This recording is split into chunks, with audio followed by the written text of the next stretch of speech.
నేను రోజు ఈ పులిసెర మీద కూర్చొని ఎందుకు పూజ చేస్తాను తెలుసా? బతుకున్న పులి మీద కూర్చుంటే తినేస్తుందని.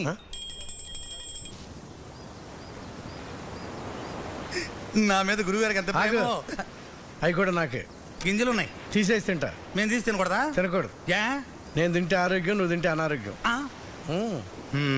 సరే పెట్టపోయారు కానీ పెళ్ళి అవుతులేదు చెప్పండి. ఏమైంది గురుగారు? పెళ్ళి అవుతుంది కానీ నీకు వచ్చే పెళ్ళం కనీ కాదు. మరి ఎవరు వస్తారు? మూడో వదిలేసిందో లేచిపోయిన బాబుతో వస్తారు. గురుగారు దేశం మీద అందరికీ బాగా చెప్తారు జాతకం, నాకెందుకు ఇంత దరిద్రంగా చెప్తారు? నీ జాతకం అలా తగలడింది కనుక. తప్పు నా జాతకానికి కాదు, మిమ్మల్ని అడిగానే దాంది.